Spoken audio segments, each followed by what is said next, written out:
Hey everyone, my name is Andrew Davis, and you are watching Season 3 of Conversations in Pop Culture, brought to you by my sponsors, Mix and Printing, the smarter way to print.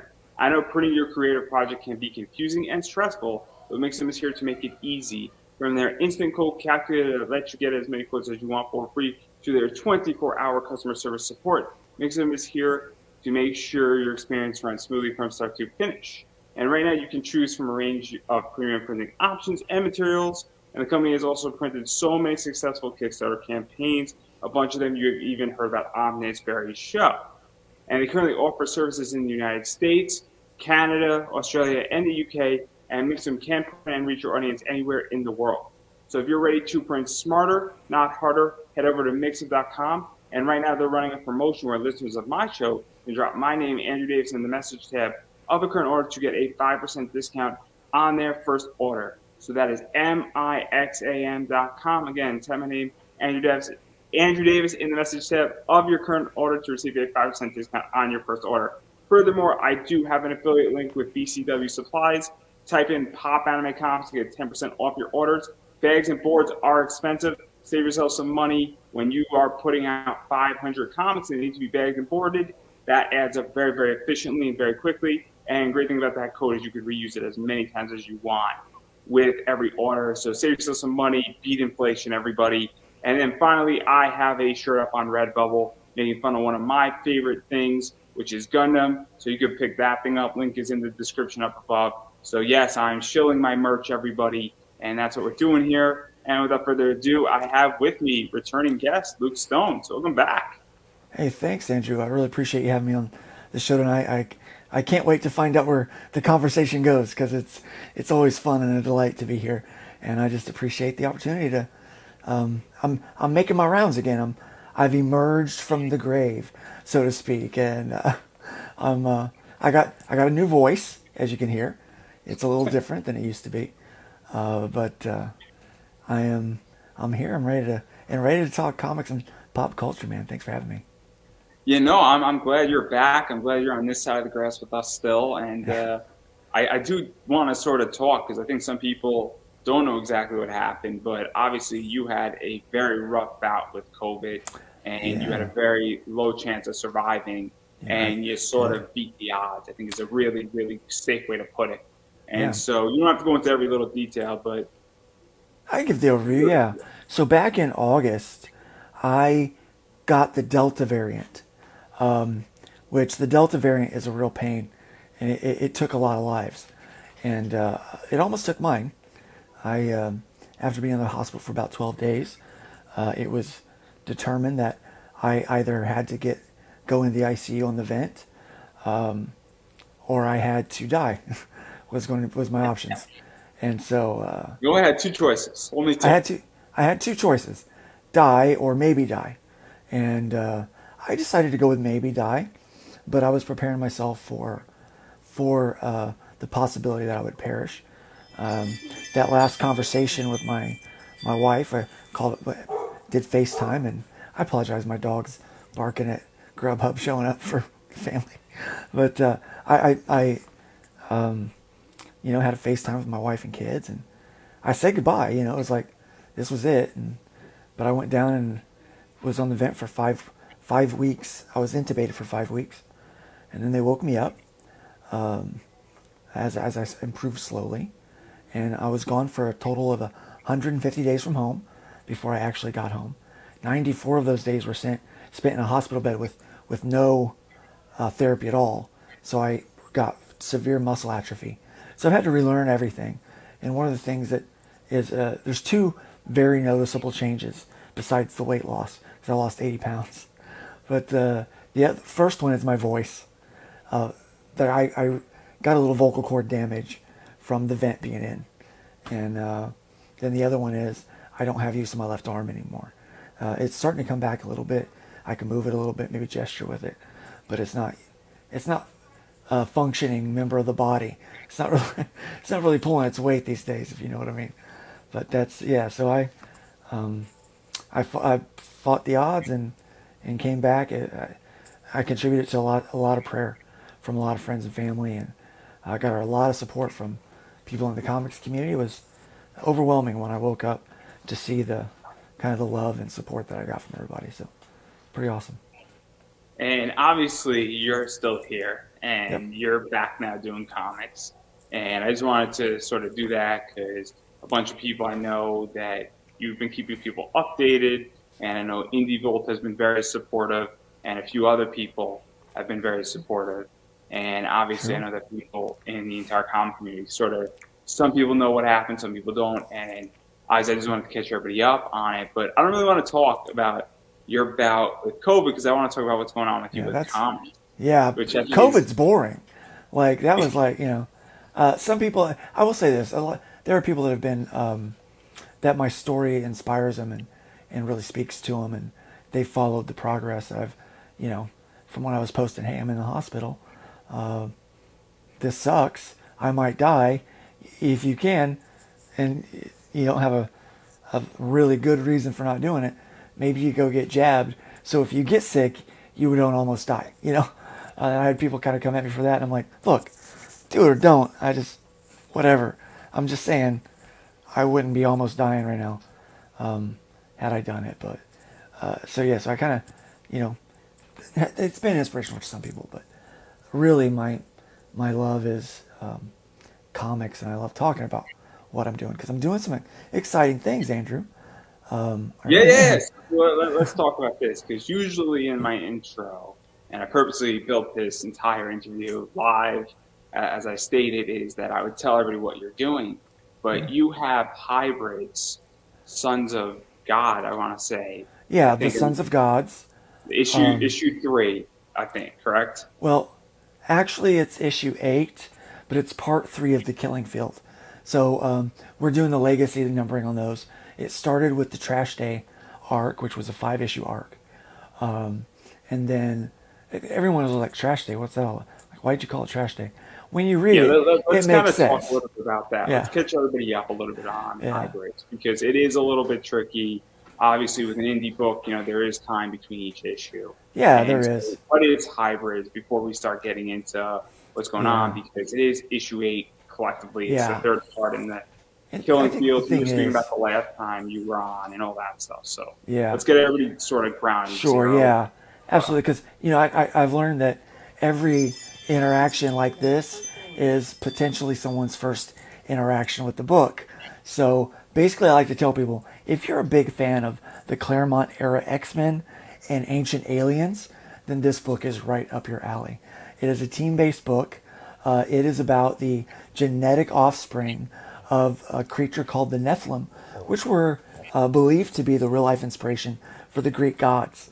So that's kind of the story of it. It does start out with kind of looking through this guy named Trashman's his eyes, and he is an actual trash man. And it starts while he's at work on trash day, so he's picking up trash, and he starts getting chased by these couple of crazy looking supers, and the whole first issue is kind of this chase down, and then we get into the other 4 issues, and it starts to slowly give us the view of the world that they're living in and really what's happening. And so that's the first arc, the first 5 books. And reading those are, you can read those and have a lot of insight for this series, or you don't even have to start there. You can start with issue 6, which is the Killing Field Part 1. And that's where things start to pick up. The team has been together for a while. There's some interpersonal things that are going really great with with the with the team, and it starts to really build and lay out a little bit. But as the title, as it seems to promise, there is going to be quite a massacre that takes place. It's the And so Killing Field. let's talk a little bit about this and Yeah, break it down a little bit because we just do a lot at people. I did. I really did. Obviously, what sort of goes on, I think, in the first 5 issues is that this group sort of comes together and they start realizing that people are being taken, that there's the Yeah. government has or this agency has sort of an idea what they want to do with these superhumans, Yeah. and they start figuring out what's going on and they're planning I guess, a Yeah. rescue mission slash Yeah, escape. rescue mission are probably one of our. I would always call him a main character because he was the one I really wanted to start the story with. But I decided, from a writer's standpoint, it would be best to go through this other guy's viewpoint, and so he became kind of a main character for people in the story. But there's this guy named Rev. He is not super, doesn't have any powers, but his wife and daughter developed powers through the kind of this strange occurrence that started happening. People out of nowhere just started developing superpowers because what they didn't know is they had a trace of Nephilim DNA in them, which Nephilims were half human, half angel. So they had a little bit of this DNA. And these powers that were associated with the DNA, if you have it, to whatever degree you have it, manifest in different ways. And so his wife and daughter both had powers manifest, but they were abducted. And he blames himself. You learn this later that he really blames himself for their abduction, but he is determined to get them back. And so he starts hunting down these people, and in the process starts to rescue other hybrids, angel human hybrids that get that were abduction attempts have been made. So that's really kind of where that goes. And so once Trash Man joins the team, he gets caught up a little bit, but they're still trying to figure out who's taking them and why they're taking them. They have an idea of who, but they don't know exactly who or how deep it goes until we have someone that works on the inside kind of turn they have a change of heart and they turn a little bit and give some information that they desperately need. And so that's what we do, and it ends with the rescue operation on that one, but also leaves us with a kind of a lot of questions like, well, what next? What else? And that's where we pick up 6 months later in the killing field. So there's been some time, and we talk about that. It also leaves a little gap so I can do some side stories and small arcs for individual characters as So well let's even during talk that about that time. because we're going to get into the killing field in a second. But one Yeah. of the things that I think a lot of creators don't understand, and obviously I'm working on my book, but it's probably a year, maybe even 2 years out, where I just wrote a rough draft of a script, and I mean a super rough draft.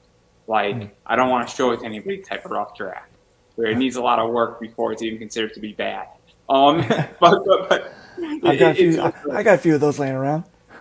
and so I'm going to show it to my friends because I'm working more on the concept than on how to build it out first, if that Sure. makes Yeah. any sense. Yeah. But it's the idea that because I think one of the things that when people create a world, and if you create a really well done world, one of the worst things you can do is make your world so tight that you can't go back and add certain things to it or even get another bite at the apple in the world in a lot of Yeah. ways. And Yeah. I think that's a poor business decision. I come from more of a business angle. But if I create a world and I've spent hours, if not years, building it out, why do I just want to do it once? Yeah. And so what is It's that like not for only is it a you? poor business decision, but it's a poor creative decision. You know, if you don't leave room to tell the in between stories, then you're really kind of hurting yourself. That's why I left a 6 month gap between the first arc and the second arc. Now, the second arc, and the thing is, each one of these arcs take place over in just a short number of days. So it's very, it's very much this is what's happening here, and there's other things that take place, with the exception of the second and the third arc.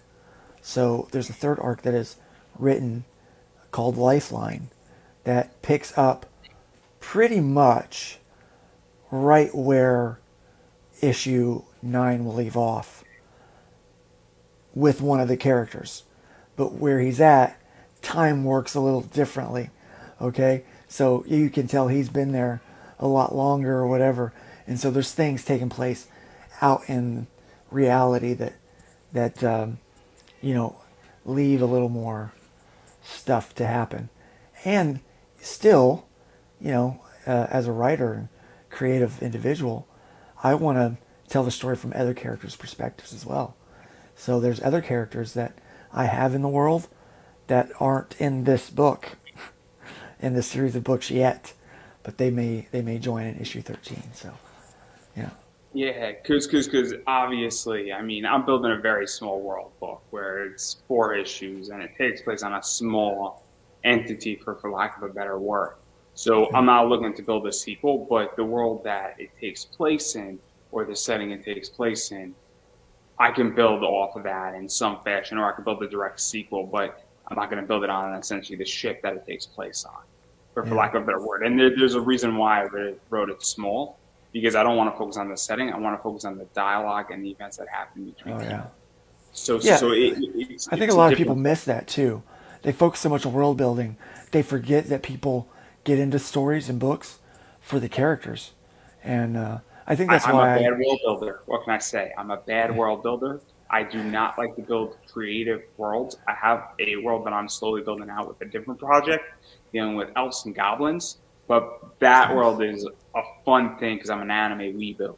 I'm the first person to say that. There you But go, man. that's not the first story I want to write because that's a whole different entity. But that's like a never-ending world. I am not interested in my first script in writing, a big world. And I think that's also a mistake a lot of people make is that Yeah. if you're coming out swinging for the fences and this is your first book, I want to start with a one shot or even a little bit smaller. At Yeah. least that's the way I view it. Yeah. Well, the truth is, so hybrids was not my first go at a book. I had other things I was working on. Hybrids was something I'd been working on, kind of building the world for about 10 years before I actually started drawing it and doing it. And I didn't know that anyone was going to like it because I used things from theology, different different religions, and different myths, different mythos kind of stuff, and Greek mythologies and stuff like that. And I didn't think that anyone would really get into it. So I wrote the first book. I could have started with issue 2, but that was a lot of story was being told. So what I did is I just wrote the first issue as kind of this introduction and a chase scene that creates the question that we start to answer and pick up in issue 2. And it wasn't until that book was successful and I sold a lot of copies. I sold more copies of that than I did the main thing I was working on. And I'm like, okay, well, So, maybe we can get into this then. it's kind of funny because, I obviously had a first show before this one. And that show is doing great on what it's doing. I haven't marketed. It does 100 to 110 plays a day without any marketing. Nice. And it's my first podcast and I love it. And it's similar, but I am doing more volume with this show. And while I'm technically not doing the same position because that show, my first show is passive, it's kind of like this is really a hit in a lot of ways. And eventually I'm going to go back to my first show too. And they're Yeah. going to deviate away from each other. They're going to sort of be, my first show, the way I describe it is like an Acura and this is a Honda Civic, There you go. where it's a different, it's the same brand, it's the same company, just different brands and Oh different yeah. niche, different Yeah. requirements to be on either show. But it's the idea that it's weird when you discover a hit and the thing that you're like, oh, I'm only going to do like 3 episodes of this and one of those. And you realize the thing that you're doing the 3 episodes of is like a hit and it's just taking off. Yeah. Because obviously I have sponsors. I just funded a Kickstarter. I'm having building out Congratulations on that, by the way. yeah, Congratulations on that. I Yeah. didn't think I was going to make it, guys. I did not think I was going to make it, and believe me, when I made it, I was super happy. So it's kind of cool because funding a Kickstarter on a podcast is a different entity than it is for a comic Oh yeah. book. Yeah. It definitely is. So congratulations on kind of breaking the mold and stepping outside the box there, man. That's So big some stuff. people hate me for it. There's a bunch of Yeah. people who I think openly are not They're thrilled with me. they're probably just mad they didn't think of it. Yeah, I think they're not happy with me, and I think their attitude suggested, and that's at least the impression I'm getting. And I'm like, that's cool. A player's gonna hate, a hater's gonna hate, Yeah. and I just shake it off. I can't do any more of that lyric without infringing on copyright. So, True. Yeah. but Yeah. what is this like for you? Because it's a very cool thing. Aside from my soliloquy there, what is that like for you when you're like, oh snap, people are actually buying this and there's a lot of sales on this book, It and surprised me. So that book was doing really well. So that's why I went ahead and did a second issue. Now, I originally released with my own company called Tenacious Comics, and I was really busy. It was a busy time in my life. I was going to school. I was a new pastor. I had some problems with one of the employees at the church, and so it required a lot of my attention. And so I handed over the reins of editor-in-chief to a guy named Jason. I'm not going to say his last name, because I don't want to dox him or anything. But this guy said that he wanted the best for the company, and he was, I was lied that's, to. I I'll was put it lied I'll put it to. in a nice way, if I may, and correct me if Yeah. I'm wrong. It was somebody said they were going to do X and they didn't deliver on what they were intending to do. They didn't have the best business mindset and they made a bunch of bad decisions per se that sort of just Yes. messed up the company and messed up what Yes. was going on. A little bit, yeah. But at the end of the day, they ran a Kickstarter for one of our books that funded.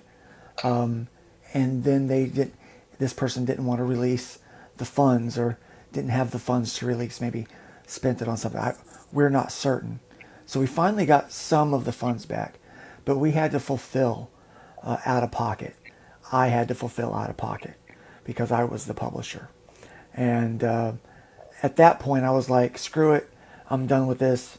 I cannot spend any more time, effort, or money here because I've got to focus on these other aspects of my life. And so I shut it down. And I was approached by Joe Spicer at Starcross Comics, and he was interested in the Nephilim book, is what he called it. And I said, okay, yeah, that's hybrids.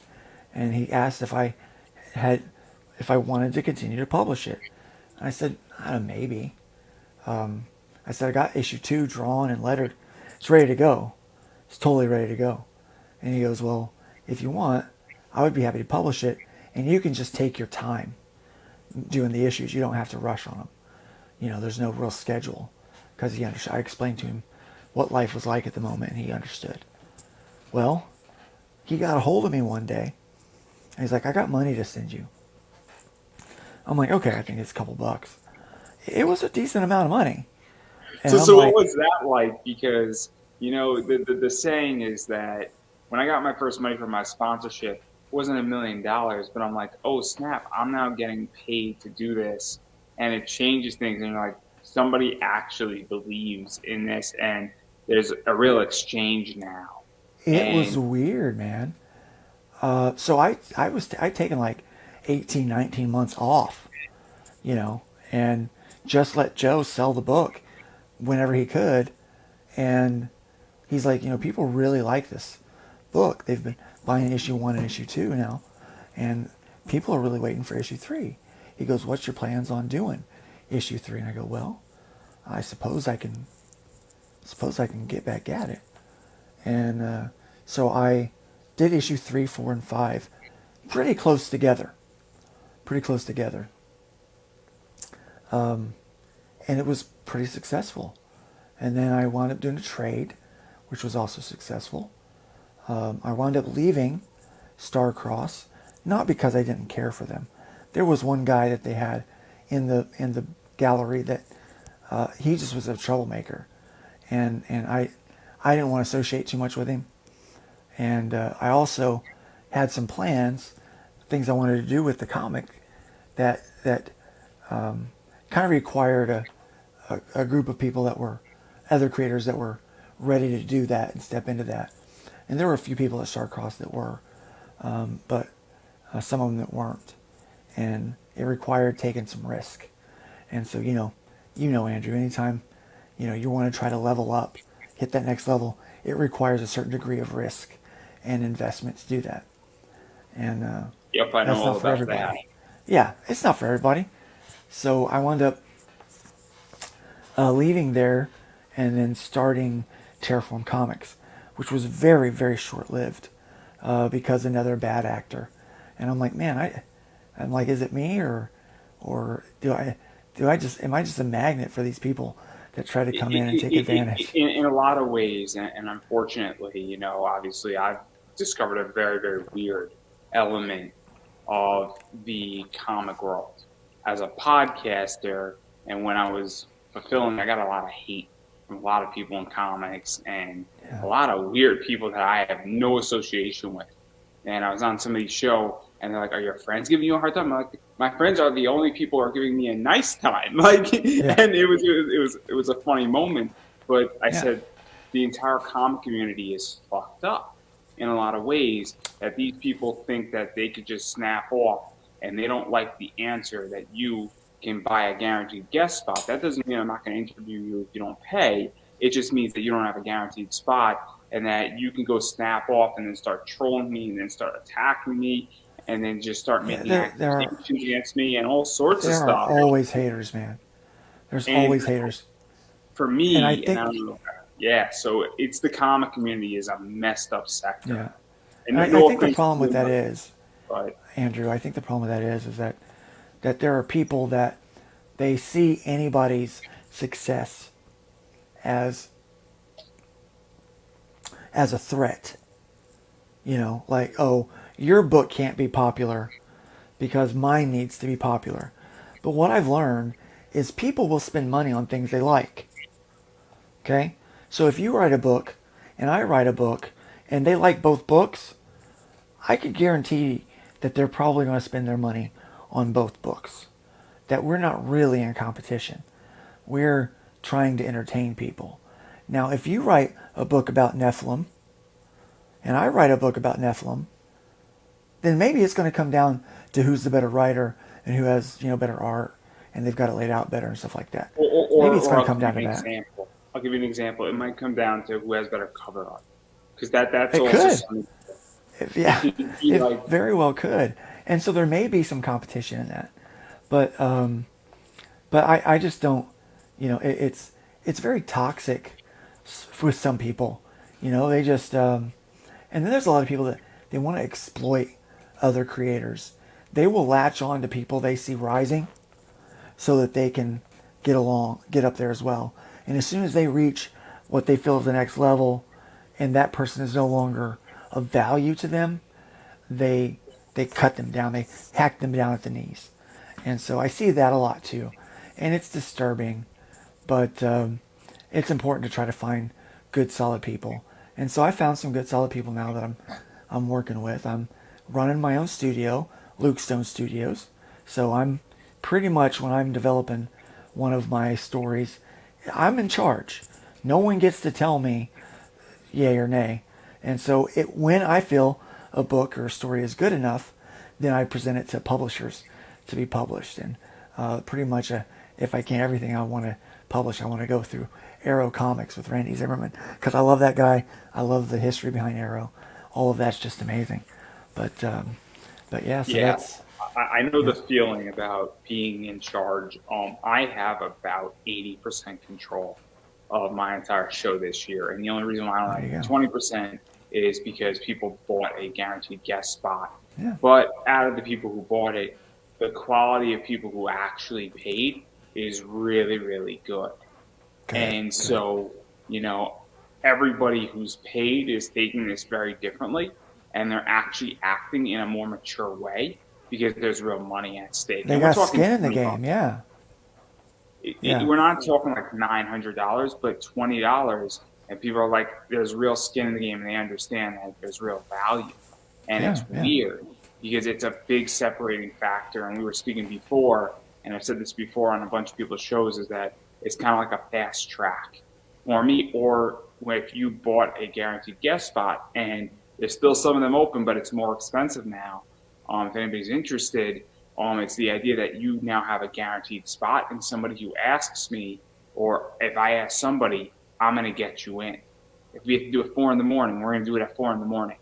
I just had yeah, somebody from Australia come on, and we did that. I'm having somebody from the UK, and I don't normally do an interview at 2 o'clock in the afternoon, but he paid, so I'm going to make it work.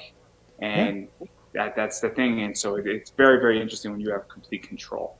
And yeah. I have a lot of control, and it's a hell That's of a lot more. nice.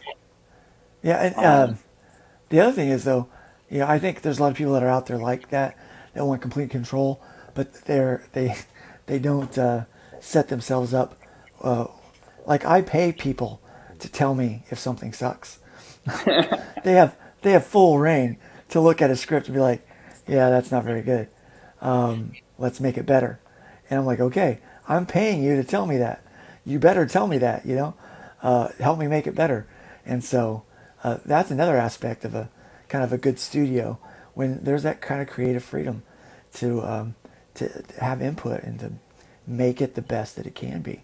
Well, I And don't have a team yet, but I am gonna at some point because what I have in the next 5 years planned out, and I'm not gonna go into it, is that I'm gonna have somebody who is oppositional on my team who's gonna be paid very well, good. and their job is to be difficult and not to be hated, but to be very objective and very contrary. Yeah. And it's a good thing because I am in my personal life. I'm invested in a lot of different things, including the stock market, and I am what is known as a contrary investor. When people say run away from the fire, I run into the fire, and when people say we're all running into the fire, I'm the guy running out of it, and it served me well as an investor in the That's good. last 3 4 years. So, and people are like, "You're crazy, and you're investing in an A, B, and C company." I'm like, "We'll see. Give me 18 months, Yeah. and there you I go." I So, actually hire Piper Steed to edit most of my books, except for the ones that I edit. So I actually edit a few, and I work with writers to write the scripts. So I create the story and I'm like, hey, this is what I want to see happen. Here's the look, the feel stuff, and so I'm like, I need, a lot of times it's little snippets of the story. I'm like, I need 6 pages. Be ready to write the next 6 pages after this one, but I want to get 6 pages of this story to start out with to see if it's going to have legs, and and so I'll do that, and the script will come to me, and if it's good, I'm like, okay, well, we can fix this or that, and sometimes they're not good.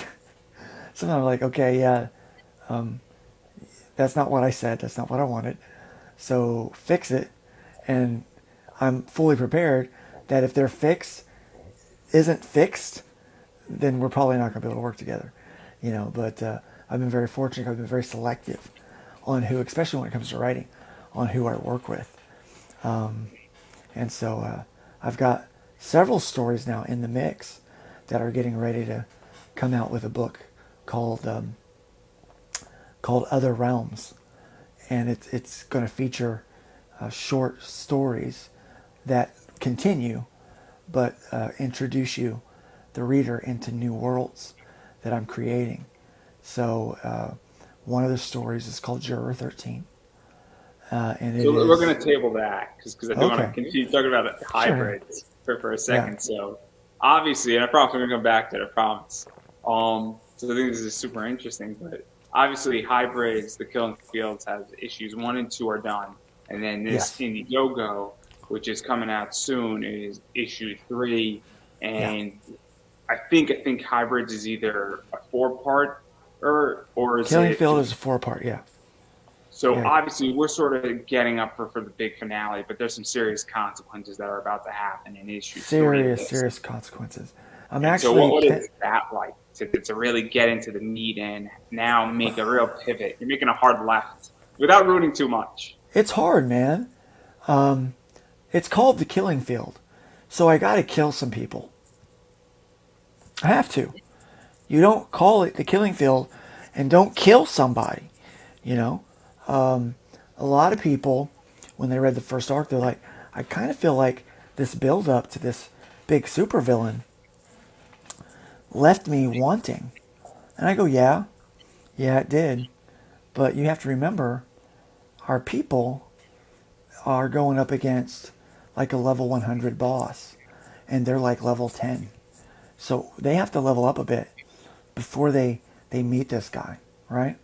And so at the end of the Killing Field, the the primary antagonist in his team, they meet because they've developed and prepared an ambush for our heroes, and they understand, the best way to take out a team is to do it piece by piece. You know, what's the best way to eat an elephant? One bite at a time, right? So that's what they do. And as I was writing that series, and even as I'm drawing it, I'm like, okay, this is brutal. I mean, there are things happening that will change all of these characters forever. Is it as brutal as a game got killed? Because that anime, the last 6 episodes of that thing is just a brutal fucking slaughter fest. It is. You see the seven The, or eight people just die one by one by one by one by one, and like they're just so getting the mission down, and it is a brutal anime.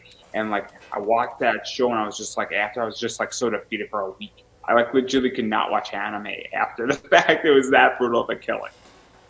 so let me put it this way: the Killing Field Part 3 is 25 pages of story, with the last 5 pages of that meeting at the place called Stardust Motel, which is the killing field, quote unquote, the killing field.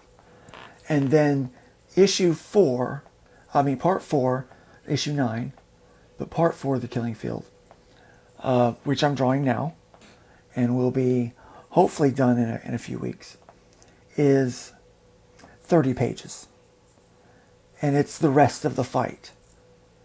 So it's 30 pages of story development and character development that take place in the midst of this epic battle. Okay? That leaves more than a couple of the characters lifeless on the ground. So that was the hardest part, is I knew who I was going to kill from the beginning. Like I knew I was. But it didn't stop me from feeling like a complete jerk when I wrote the scene. I care so much for these We're going to characters. stop right there Yeah. before we ruin everything for everybody. Yeah. Well, I'll say this. So, I got emotional writing the scene. And then when I saw the layouts drawn for it, it was even worse. I was like, oh, crap. Wow, this is hard. But I have to do it to tell the next part of the story. I know the feeling in which that Yeah. I have a character in the comic script that I'm writing, and that character, spoiler alert, everybody, and you're probably not gonna see this story for a while. Um, he gets killed, and it's just he's such a likable character, and I'm just like, fuck, like but his death is gonna be so good, and I'm like, fuck, but Yeah. he's gonna get it covered. So that's how I'm gonna justify it. I'll tell you, I was so happy to sign up with Arrow Comics, and I've gone back and remastered issues 1 through 5, technically 1 through 6 even. I've gone back and remastered a bit, and added some pages, so elongated the story, told some things that I wanted to tell, but got cut out because of page count requirements for production. So the next more updated version of the trade and these floppies of 1 through 5, they've got more story to it. So it even further develops these characters, which I'm super happy about. Which makes getting to issue 9, it's going to suck that much more, because now you've gotten there's even more opportunity to get to know these characters and fall in love with them. And everybody that I've talked to that is a fan of it has a favorite character. And I jack them all. I won't even lie. People are going to be ticked at me that love these characters, love this story. They're going to hate me. But by the end of issue 12, the next arc after the Killing Field is Lifeline, and it's only 3 issues.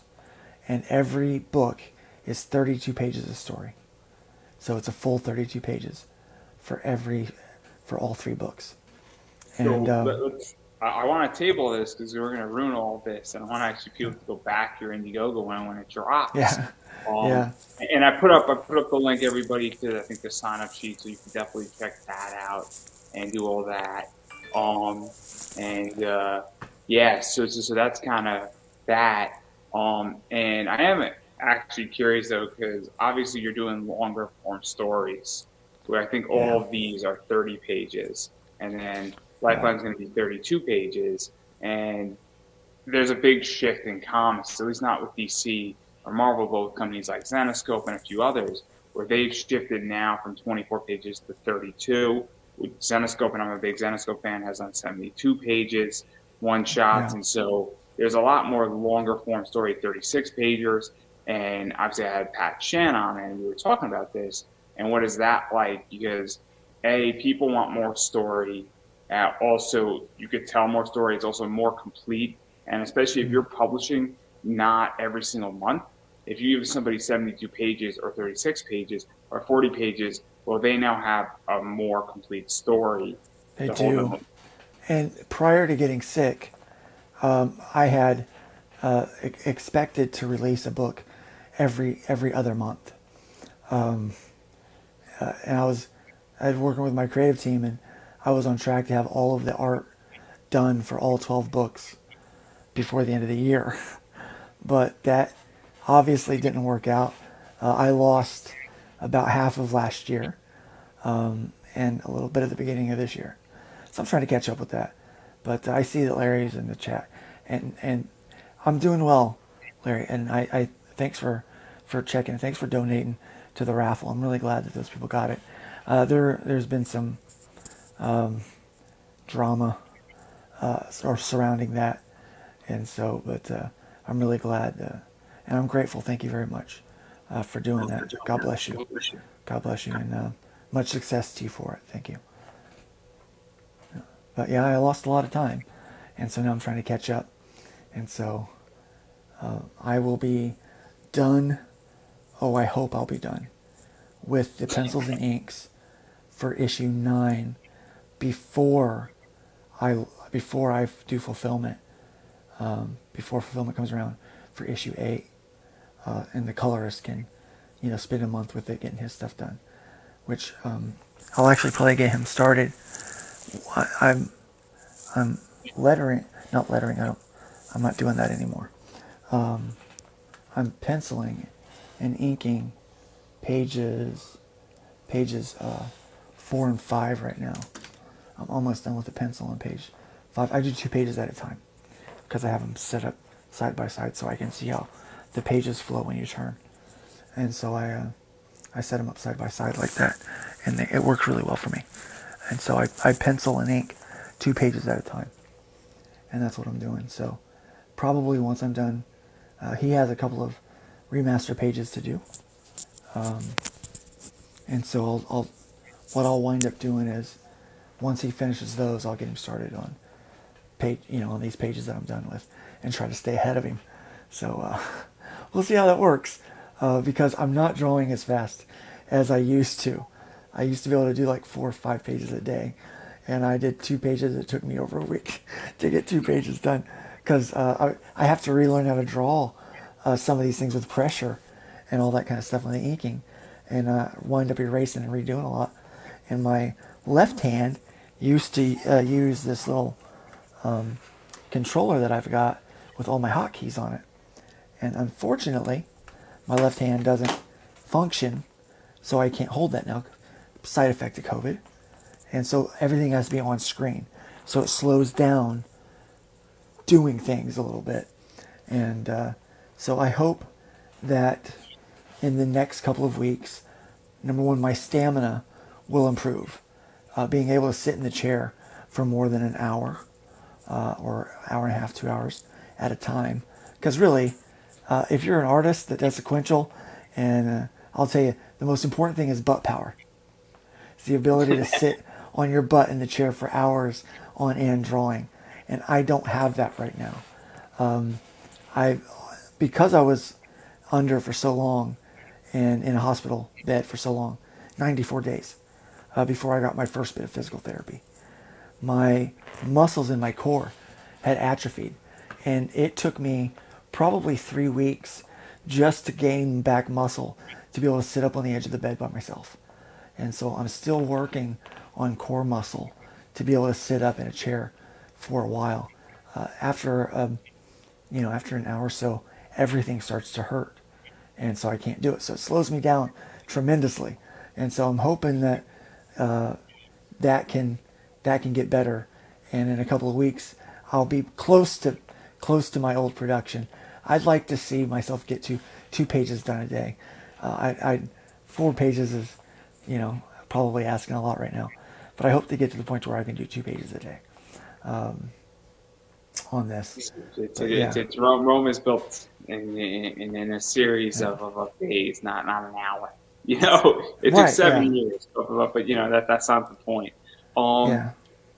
But But, yeah, I've got a but lot to work on here. I've got a lot to try clearly, to build I here. know the feeling because I know exactly what it means to be in a hospital that I was Yeah, in for 5 days, almost like yeah, 12 years ago, and that was very, very difficult. So I yeah. Oh completely yeah. understand. And there's also a lot of business stuff. So a lot of the business aspect of what I was doing, I thought was pretty well set before I went under, before I went into my nap. But I woke up to find out that a lot of things that I thought were taking place were not taking place. And so I invested a lot of money in remastering and printing a first issue. And so now I'm sitting on like 3,000 copies, which I would never have printed 3,000 copies of a book without, if it was just I'm selling to my crowd, it would have been like 500 to 1,000 books that I would have printed, maybe 750 usually, but 3,000 is a little hard to move for a small creator like myself. But we spent the investment because we were under an impression that we were going to be distributing and have 2,000 units of the books already accounted for. So 1,000 copies after that would have been easy to move if you've already got 2,000 sold. And so we went with 3,000 copies, and then that didn't work out. So now me and 5 other creators, 9 total books, are sitting on 3,000 copies each. And so we're trying to figure out how we're going to move those. Because Well, I don't I need have that some money. ideas, but I'm not going to share them live Yeah, because yeah, I have several ideas. yeah, How to move a bunch of yeah. books. Well, okay. And One way that we're going to try to do that is we're going to do a package for all 9 books on Indiegogo. So we're looking forward to getting started and seeing if we can move some books. But here's the thing: a lot of the people that we know in the comics community have been super supportive, and they're like, "Hey, we're behind you," and we're looking forward to getting some really quality books. I mean, these things look great out to the fans. You know, it's good stuff. yeah, and obviously there's a bunch of cool stuff, and there's a bunch of rewards and pledges, and I don't know everything because I haven't seen the Indiegogo, but I've seen certain things. You're doing a bust, but I'm sure all that Oh yeah, stuff, that's all for my next book. Yeah, And so, but I'm sure there's a bunch of cool stuff. But I am curious because we did table it. What is the other realms and all that stuff? Because that is a cool concept, and you're taking a step outside of just yeah, doing one book position, and now you're building out a whole yeah, platform and yeah. a So publisher, and not being a yeah, one-trick pony, for lack of a better word. yeah. So everything inside of the Hybrids universe, there are a few stories that are companion stories to that I'm working on and trying to tell. But I've been so focused on getting that story told because it takes a minute to get those things done and ready. And so I've been working really hard on that. But there's these other ideas and other stories that I really wanted to work on. And so I'm working with Piper, my editor. She's actually writing a story from a concept that I had. And when I talked to her about the concept, she had something that was very similar. And she goes, it's kind of a similar idea. And I was like, yeah, it really is. And so we're working on a book called Rift Riders. And it is for all ages, but it's basically Doctor Who meets the Lost Boys. So meets Peter Pan. So that's kind of what it is. And it's a fun story. And has aliens and different worlds and dimensions and stuff like that. And so that's really fun. I'm working on one with I'm working on another story called The Runner that a writer is working on, and and that is about a guy who's kind of a reluctant hero figure to his community, and it, it, it's a story I'm very proud of. And then I've got one called Juror 13, a concept that I had, and I'm working with another writer to script it out, and he's done a tremendous job on it. And the art is being done by the guy who does my layouts, so we're gonna have some continuity with that. He is he's doing the art for those pages, and then I have another story called Eighth Day, which is basically in this universe, JFK didn't die. Okay, and we all know that JFK wanted to take NASA technology and give it to the public. And so in this world, it's a world where Russia wasn't our problem, China's our problem. People have NASA level technology in their homes and using it, and it's crazy. And so it's called Eighth Day because it is kind of a post-apocalyptic world. It starts in 1981, and it has these kids going into a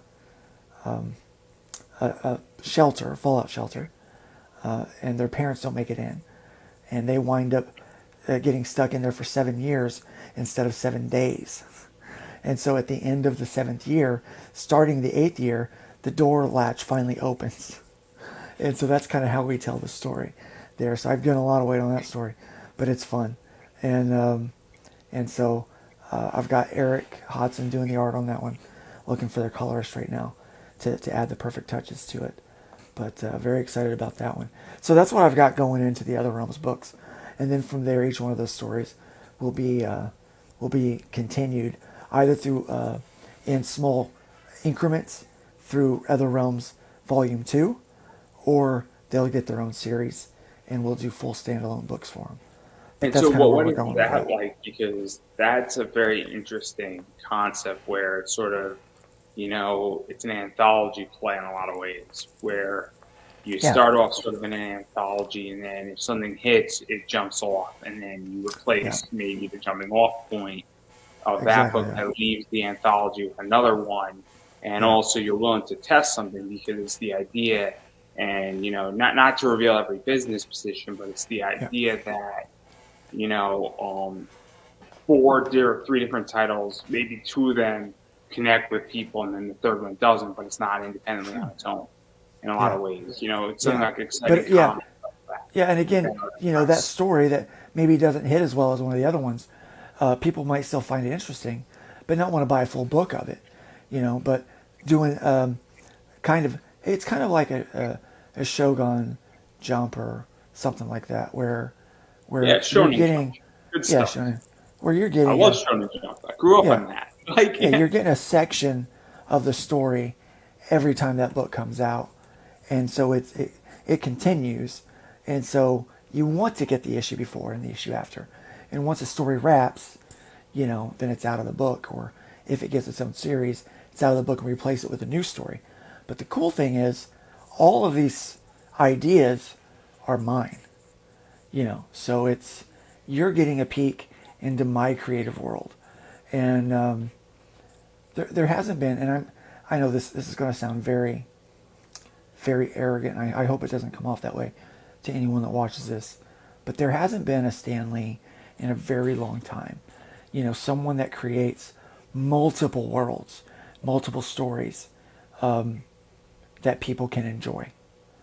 And I don't know if I'm cut from, if I have the metal to be that, but the only way that I'll find out is if I tell the other stories that I have in my head. And so this is an opportunity for me to tell those other stories. And so hopefully, to even go off of that, because you brought something up, and I think it's actually a really good point, is that there's a lot of what I feel recycled stories, and oh there's a yeah, lot of concepts that aren't really being thrown out there. And or anything new being presented. I haven't seen an original idea. I have a friend who's doing a whole recycled book of another book that was beautifully painted, beautifully done by somebody who is, when he did the comic, he did maybe like 9 issues in a comic book. And now he's a painter who sells his paintings for over 100 grand. And Wow. this book that's coming out next May is legitly, you take Bang Tango and you put this book right on top of it. It's the exact same book. Mm. It's going to be enjoyable. Don't get me wrong. I'm Oh going to yeah. accurately predict every single thing that's going to happen in this book, and I backed it because I actually am looking forward to reading it, and there's nothing wrong with that. But it's not an original concept, Yeah. and it's I a actually real had somebody get a hold of me today. Says, "Hey, how do you feel about doing horror? I've got this idea." And I said, "I can't work on that with you because that is my concept for Juror 13. And here's a couple of pages so you can see it. We're already working on that exact same concept." So yeah, there's now we have vigilantes that go rogue. That's been around. So I have written in for Juror 13 a very M. Night Shyamalan type twist, if you will. And so when I finally reveal that twist, there will be minds blown. But but yeah, but so you're right. There's a yeah, lot of stuff that's just not but, original but I out don't there. have a problem with it because look, I'll watch a show like Naruto or One Piece or Dragon Ball Z, and I want it to be predictable because it's Yeah, relaxing. There's nothing wrong with predictability. I like reading the true. Justice League because it's predictable and it's enjoyable, and I know after 6 issues the good guys are going to win. Or maybe there's a bigger problem and it's solved in 12 or 18 issues, Yeah, right? There's yeah, nothing wrong with that because I'm entertained and I have no problem spending my money on that. That's not what I'm absolutely. saying, but I also want my brain to be further developed in Yeah, concepts. Like I'm right now on a huge Resident Evil kick. First right. Resident Evil, brilliant. Resident Evil 2 and Resident Evil 3, brilliant. And Resident Evil 4 is fun, but after that, there's no major new concept being developed. Yeah, Except Code Veronica was awesome. Code Veronica is an amazing game. yeah, I yeah, just beat it. It's a fantastic game. I know I'm going old school, everybody. yeah, But I'm on a huge Resident Evil kick right now. And the remake of Resident Evil 2 and Resident Evil 3 was great. yeah, But my point is that when that concept first came out, it was original, and now every other zombie slash slash apocalyptical video game has copied Resident Evil. And then yeah. Resident Evil 8 was a disaster. Hate me Oh if you yeah. will. Feel free to hate me if you Oh will, but it wasn't original at that point. yeah. I mean, But there's a lot of issues out there with storytelling. But yeah, that's kind of what I want to do. I want to see if the fun that I have in my head, other people can enjoy. I've got these fun stories and things like that, and so I'm trying to partner and work with really talented people to also tell those stories and to make those worlds larger for everybody else. And Stanley didn't write everything that he produced, especially as editor in chief of Marvel, but he directed everything. Like he had an idea, and he worked with other writers to hit those marks and stuff. And so that's what I'm trying to do now too. It's like, because as an independent guy, I don't have the money or the time like these big companies do. But all these big companies are doing are recycling the old characters. They're not really producing anything brand new and exciting like what we saw from Lee and Kirby. You just didn't.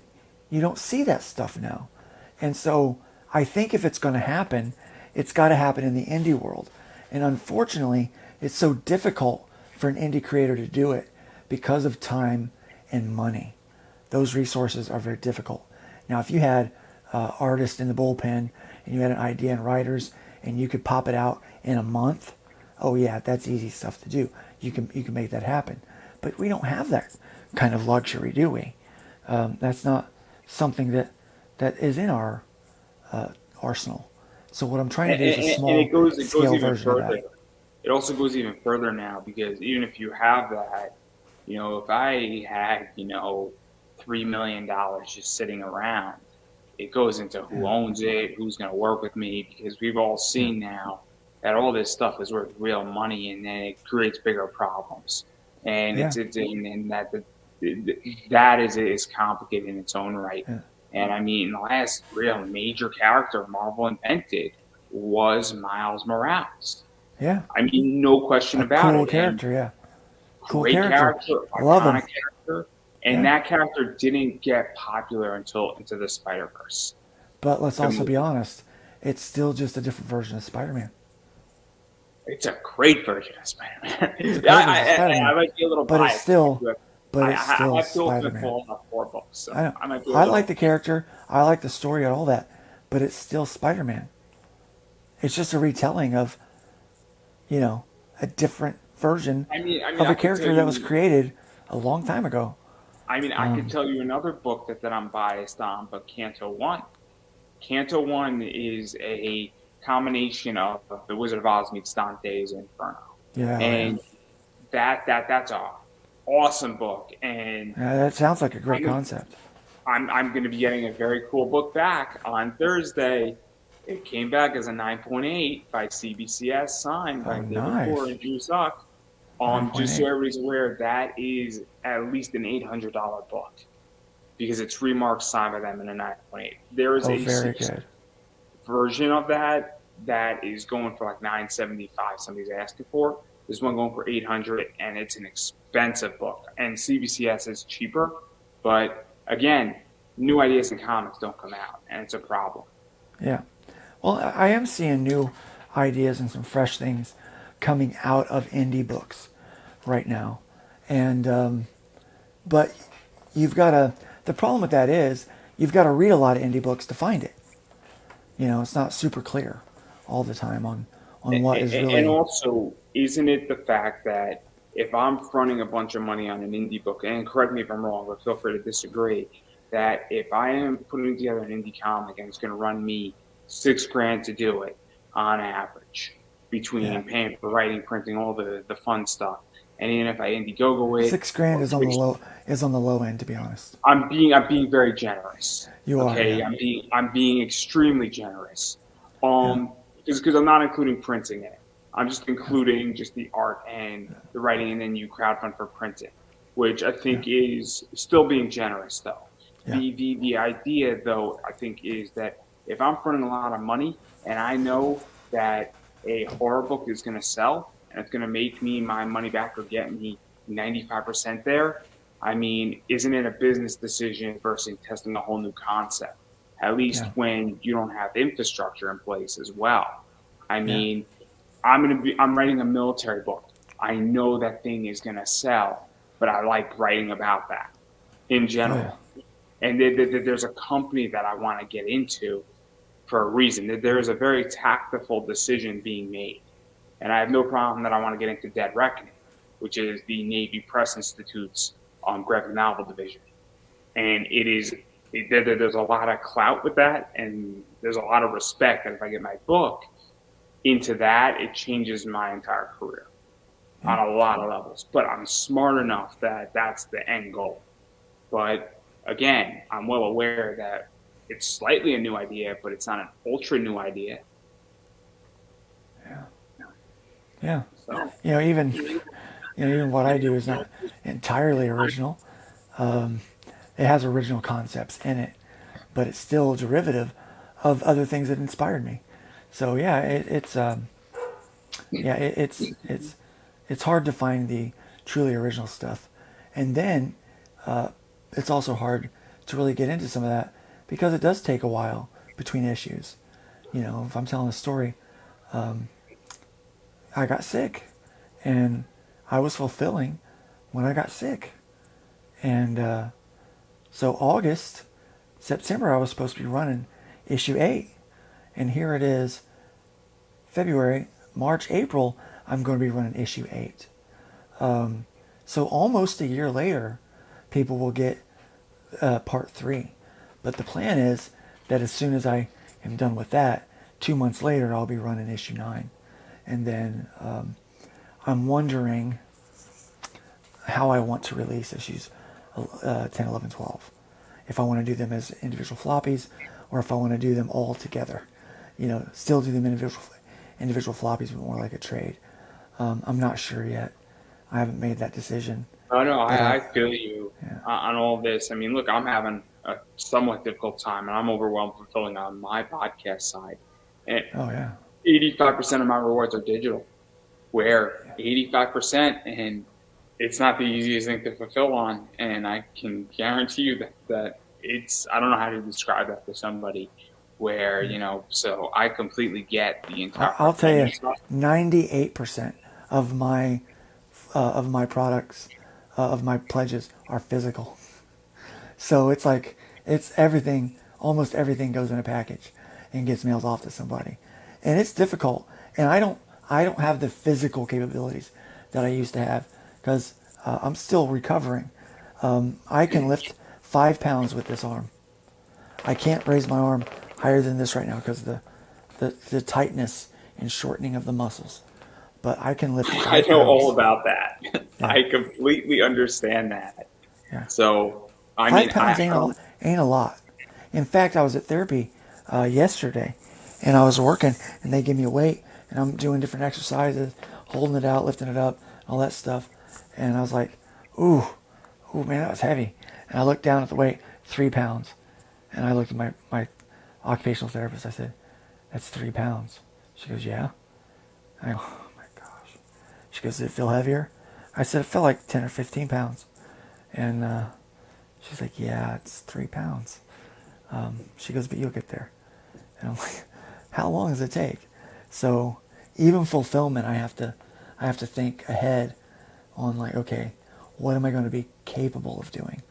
And if I get a turnout that I want for the next book, I would like to increase my pledges by about 25 or 30%, which would put me into 150, 160 backers. I would like to see that. I would love to break 200. I really would, but I'm a small creator. Not a lot of people know who I am. So we'll see. We're trying to get there. And one of these days I would love to break the 10K mark. But I'm pretty good at hovering around the between 4 and 6. And so that's been good. But all of that stuff is things I can work for. But I also have to think, okay, if I have 200 backers and I have 200 packages going out, who's going to help me? Because it's hard to tape up packages when only one hand works. It's like, oh my Yeah, gosh. I understand that. As somebody who has a Yeah, physical disability, I completely understand that. And one of the greatest things when I was living in DC is that in my apartment building, I legitimately just took it all out. And then I was lucky that both my hands work. And yeah, so while I couldn't drive somewhere, I could schedule a shipping pickup. yeah. And that's really helpful. And it's helpful in an eBay business. They just drop it out. I'll bring down like 10 packages and like I Yeah. was good to go. You leave them at the front desk and I'm it's super good thankful stuff. for my wife and daughter during. So I got sick and was not able to fulfill about 15 packages.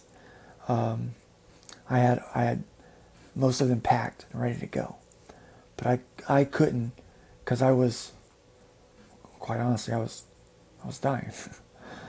So I couldn't do anything Just a with it. small thing, just a little Just a thing, small thing, yeah. But I was able to, get some word out to the backers and let them know what was happening.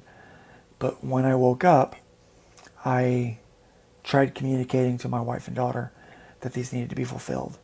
And they worked to get those packages out for me and to the backers so that they would get them. And so I'm super thankful for them. And they're probably going to be my left hand and partly my right hand for getting packages back out for the next campaign. But yeah, it was, and honestly, it was great. I only had one person ask for a refund. I did issue a refund, but I also sent their books, their package, and they had backed at the highest tier, so I sent them their money back. But I also sent them their perks because I felt bad that it was so late getting to them. So I wanted them to still be able to enjoy the book and enjoy what they had gotten. There's some original art in there and stuff like that. And I'm like, I'm sorry. I'm sorry I got sick. Here, keep it. It's kind of sometimes, an act of goodwill really converts people, and it's very helpful. One of the things is that I've come to the conclusion when I've had Kickstarters is I don't really expect any of my projects to come on time. But if you're a year late, you gotta, send me, a nice an extra art print or something like that. It goes a long way. I mean, in my eBay business, I have at least I get that with some people, but I'll be honest with you, my reputation is that I fulfill on time. Like, that's my reputation. That I'm like, I want my backers to know that you're going to get your product, you're going to get a high quality product, not only in what I've put into it, but the print. It's going to look good. It's going to be something that you can collect, that you can get graded and slabbed. This is something that you want, and you're going to get it on time. So that's the reputation that I've tried to build. And so it killed me, figuratively, that I could not fulfill on time all of the packages. It busted me up. And so I wanted to make it right by people. So putting that little extra. I feel you on that. And I'm probably going to be about 2 weeks late on my Kickstarter, but that's not necessarily, it just is how it is. But I don't think 2 weeks is the worst thing. I think you get a little bit of leeway given supply chain. It was more than 2 weeks. It was like 2.5 months. I'm not talking about you. I'm talking about me. Oh, yeah, that's not bad for you. Yeah, that's not bad for you. Yeah, 2 weeks, most people don't care about, because they kind of forget. It's when you start getting into those months and years. I just want people to, to be able to. I'll put it a different way. If I understand somebody's circumstance, right? So I think most people understood that there was a real crisis going on. I've heard a story where somebody backed somebody and then that guy got deployed out in the military. Oh, wow. Everybody's like, we get it. Of course that's going to be late. No worries. We completely get it. Yeah. You have all the time in the world because you're legitimately overseas with a machine gun. We get it. It's all right. Yeah. You're fighting to uphold freedom in the world. You go right ahead, man. I'll wait for the book. Not a big deal. And so I think a bunch of people understand that. I think a bunch of people in your circumstance understand that. It's when they were great. It's when somebody says to me, my book is supposed to come in August. I backed it in March. I legitimately took my last $37 in March, put into your book that I had so that I still could pay my rent. And then now you said the book was printed in December and I don't have it. And we're in February 15th. That's when I have a problem. Yeah. And that's when I want my money back. That's when I want an apology. And I'm like, what's going on here? And people, if you do your research, you'll figure out who it is because it's a real problem. And it's not that hard to figure out who I'm talking about. And I put up on his Kickstarter, said, disappointed. That's all I am, is I'm purely disappointed in this Kickstarter. And that's my whole thing. And it's okay to be disappointed in these guys because they're, man, I just, man, it's frustrating because it's not you, Larry. How many times do we have to go through this? This is my show. Yeah, but I will tell you, it's what it does. It diminishes the confidence of the potential backers to back another book from anybody. No! I'm gonna back another book from Larry. No question about that. It's not Larry who I'm referring to. It's somebody who's a bigger problem. And I agree, it definitely diminishes. You just put up in the comments for those who can't. Well, I see that, and here's what I know about Larry. I do know that he fulfills, and he takes care of his customers. But I also know he's super competitive. So when you tell him that somebody else is a bigger problem than he is, I'm going to venture to say there's probably a little part of Larry that wants to be like, well, I'll show you who's the bigger problem. No, That's no, what I no, know. no, no, That's what I know about Larry. He's competitive in the market. That's what he wants. no, no, no, no, no, no, no. The whole thing is that it's I tease. I jest. yes, yes, yes, we're jesting. But the Yeah. whole thing is that when somebody doesn't fulfill, Yeah. and Larry fulfills, and obviously Larry has a very good reputation on fulfilling, and I want to make that crystal clear. One of the things that when somebody doesn't fulfill and I backed your project, I'm not coming back, even if you have amazing artwork.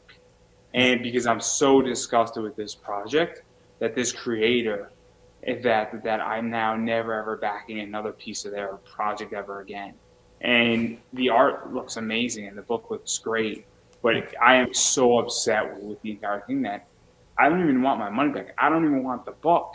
That's how upset I am with the circumstance because my confidence and my trust, because this is a trust game in Kickstarter and Indiegogo, is that Yeah. once that is violated, I am done backing your projects. And it Well, doesn't matter how good your story is. It doesn't matter how good of a person you are. It doesn't matter how good your art is. You have violated that trust. I think that that's true for a lot of people out there. You know, and unfortunately, where you're like, I'm just going to keep it with, a single create. I'm going to judge it based creator to creator. Some people get nervous about giving their money to any comic book on crowdfunding. Doesn't matter the platform. And I've heard people like, had a conversation with Travis. Now I used to do a book with him. When you see issue 3 of Voodoo Nations come out, you won't see Luke Stone art. I'm not working on that book anymore. But with our last book, we had some problem with the printer. And the printer flipped a leaf in the middle, the center leaf. So it was backwards. So where it should have been like page A, B, C, D, it was page D, C, B, A. Right in the middle of the book, those 4 pages were reversed. And we're like, this can't work. And so we were a little late on fulfillment because of that, because all of those books had to be reprinted. And so that was kind of problematic, But there was a conversation that he and I had about people fulfilling based on the platform. And he's like, well, people that use Indiegogo don't fulfill. And I was like, to be honest, there's people on both platforms that don't fulfill. And Oh yeah, there's yeah. people, There are problems on yeah, both platforms. yeah, No yeah. question Both about it. platforms have problems with people. Wherever there is money to be made, there is some grifter there to exploit it. Just, I mean, that's what it is.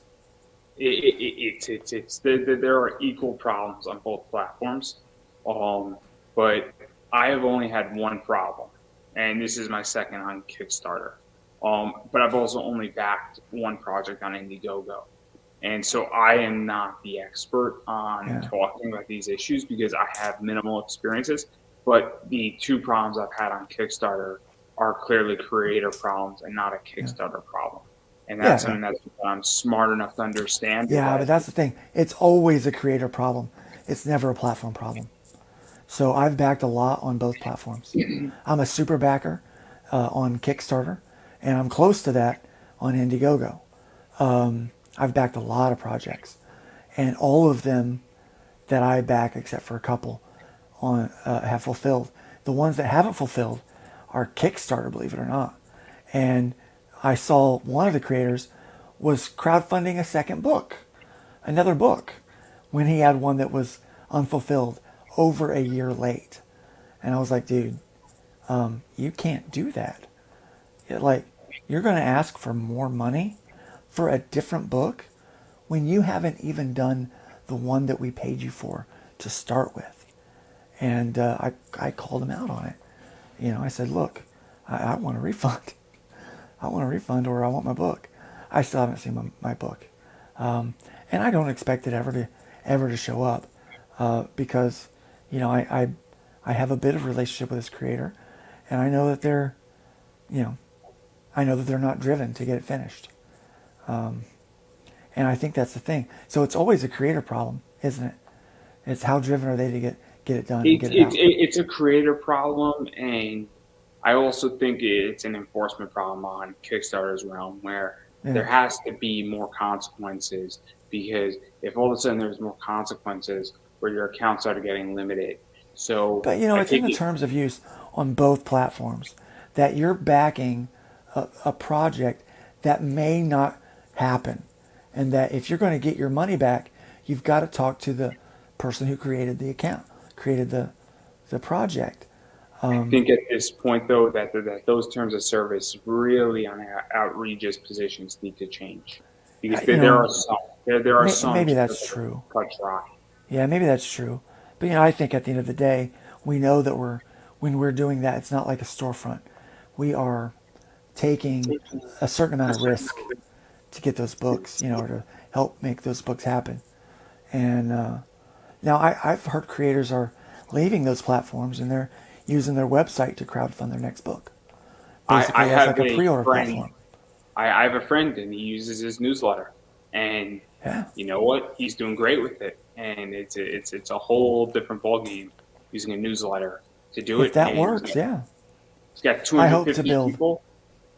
yeah, I So hope to yeah, build my fan base enough to where I can say, look, I'm leaving those platforms, and you're going to get the books through here. It's a pre-order, so you're going to, but to have that relationship with them and the reputation that they know they can send Luke money and they're going to get their product. That's the kind of reputation. And so, I yeah, could tell you that the company I'm building, at some point, I'm going to be building an almost exclusive cover company where it's nice. going to be stories are going to be okay, but you're buying the cover art, you're buying limited, and I'm going to run that straight off of eBay. It's already run it on eBay, and it fits right into my business. And if I can go hire an artist for X, and then just essentially just produce a bunch of rare variants, Yeah, and then sell those books right on my eBay store to my customer base, it's working perfectly fine with everybody others, every books like Zenoscope, Dynamite, and everybody else's materials. I don't see why I shouldn't do it that. Or better yet, if I really wanted to run a business, I should buy everybody who has a Kickstarter. I should be like, do you want to enter a private deal where I provide the cover art, you give me a licensure of your book, and then that's the deal. And I get 100 copies of it because if it's and I'll find whatever artist I want. There's real money for me to be made yeah, because yeah, essentially I'm becoming an online store. It's no different than a variant comic shop. And that's kind of just, I don't need a store. It's great because I have yeah, an eBay store. I could yeah. sell $27,000 worth of merchandise every single month on eBay right now. A lot of creators do that. They put their extra books that they've overprinted on eBay.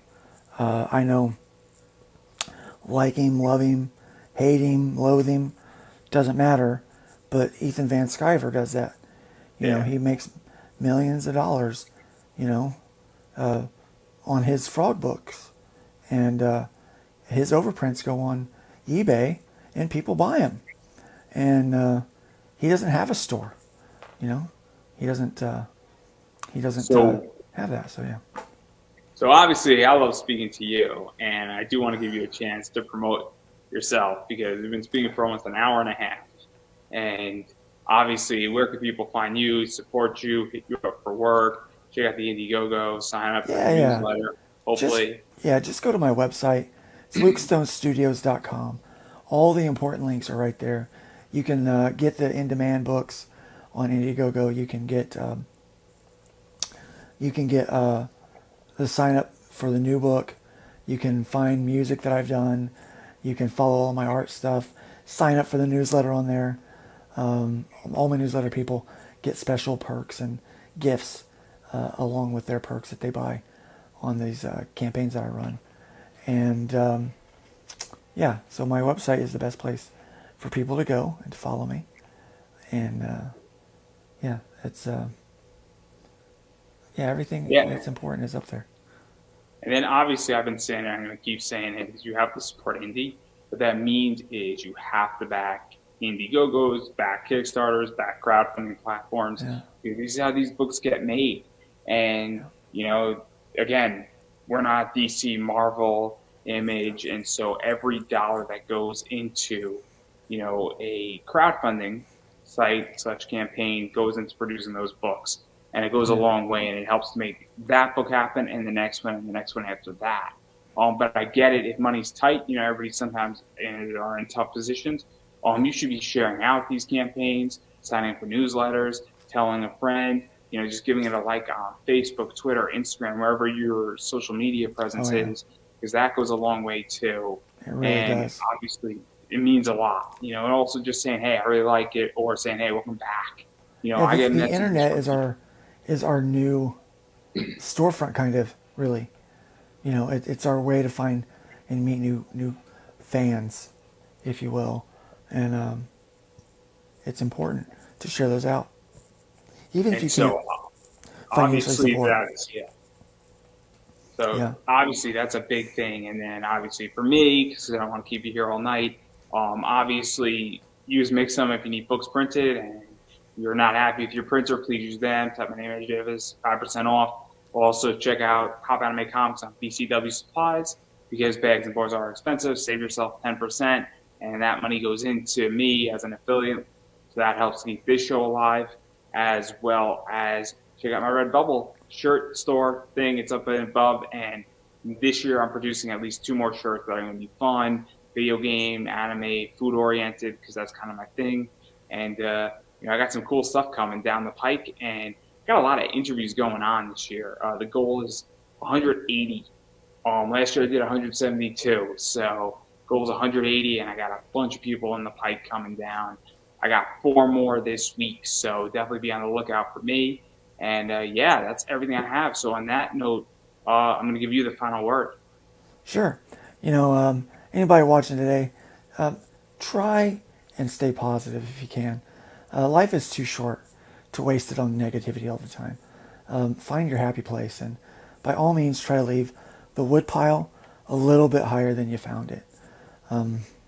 That's kind of, I think, the best that we can do as humans is to just try to leave the place a little bit better than we found it. So that's my final words as my voice is starting to fade.